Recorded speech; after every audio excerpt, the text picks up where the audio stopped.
And joining us now here today is Roger Hilton, Defense Fellow at GLOBSEC. Hello and welcome to TVP World. Hello. So let's talk about the G7 meeting. One of the main themes has been the question of Russian assets. Now, we know that Russian sovereign assets are mostly kept in the European Union, also some of them in the United States. The big question remains, why aren't we confiscating them yet? So are there any compelling arguments against such a move? Well, to begin with, the scale of frozen central bank assets is really unprecedented. So I think policymakers are first having to grapple with the size of it. At the moment, I think the EU and its Western partners, Canada and the United States, they've moved quite a while in terms of what to do with it. At the moment, they're all frozen, but there's two things to really look at. Number one, when the American aid package was passed earlier in the year, one of the policies there was called the Repo Act, which allowed for the American government to seize Russian central bank assets. Unfortunately, there aren't so much of that right now in the United States. And at least moving forward, the EU has agreed to use the interest payments on the principal to give to Ukraine. So those are the two developments. But the one thing that all of our viewers should look for is that the Treasury Department in the United States has put forward a very interesting idea where instead of taking the actual interest payments, which is about 3.85 billion euros since the war has started, it's to use those interest payments as collateral and to cover potential debt payments that could be given to Ukraine. So instead of there being a two-off payment, two-a-year payment, which is what the EU is looking for, they could actually finance much more based on the interest that's accruing in European banks. Right, and speaking of the G7 meeting, of course, one of the big topics is also China. And this is always a very sensitive, very difficult issue to juggle and balance, as a lot of the European supply chain, supply chain around the world still heavily depends on China. Meanwhile, we do know that a decoupling, or at least not over-relying on China, is a very important topic going forward. So what are some of the solutions, or what are some of the topics that were brought up during this meeting? Well, to begin with, during the pandemic, I think Western policymakers only saw sort of the early version of, how dependent and how integrated the supply chains are right now. The main issue that the finance ministers are actually going to be looking for is sort of how to equalize green tech across the EU and the United States when it comes to China. China really is the lead leader when it comes to, for instance, solar panels and other green technologies.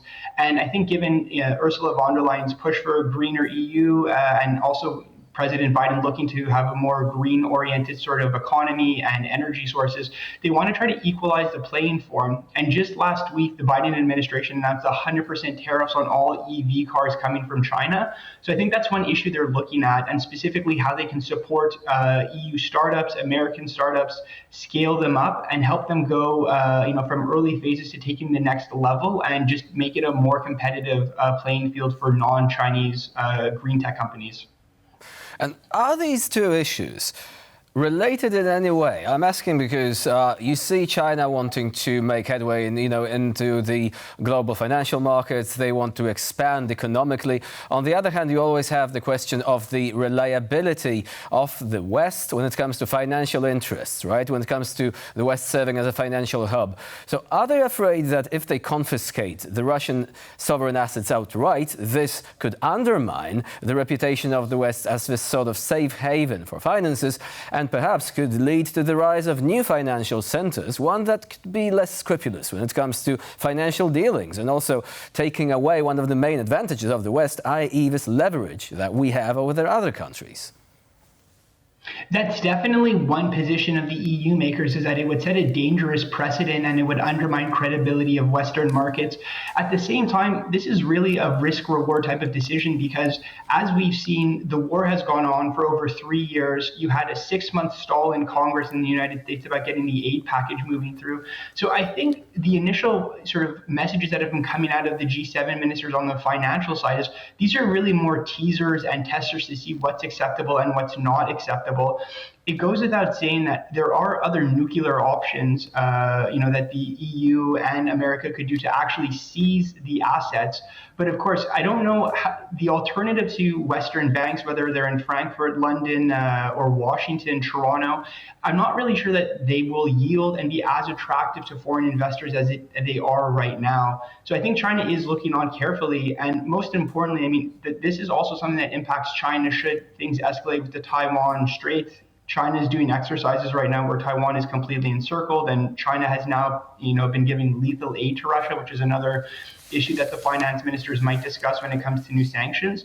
So there's a lot of moving pieces, but I would caution all the viewers that this is just sort of a test and go attitude, and see, what the receptiveness is of the international community. All right, last but not least, during the G7 meeting, they also briefly touched upon the technology front. And a lot of our guests have been saying that in order for the Western democracy to pull through, we have to beat Russia in the technological front. What are the developments when it comes to that specific topic? Well, I don't necessarily think Russia is the main source here when it comes to technology innovation. China has been putting in a lot of investments, whether it's in AI, algorithms, and other hardware issues about it.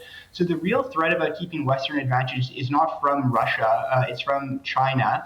And it's about, more importantly, investing in the talent in Europe and in the industries, and making sure that we stay ahead. Things like AI are going to dramatically change the workforce, finance, economies, geopolitics. So at the moment, I think staying ahead is a competition, but it's very much one filled with multiple players. India is investing quite heavily in it as well. So I think, moving forward, lots of investments in business, training, and recruitment and retainment are going to be the main sources that can keep the United States and Europe ahead of its competitors. And unfortunately, we have to stop it at that, but this is a really fascinating topic, and I do hope that we'll be able to elaborate on all these issues further very soon indeed. Roger Hilton was our guest today here on TVP World. Thank you very much for joining us and for sharing your expertise. Have a great weekend, everybody.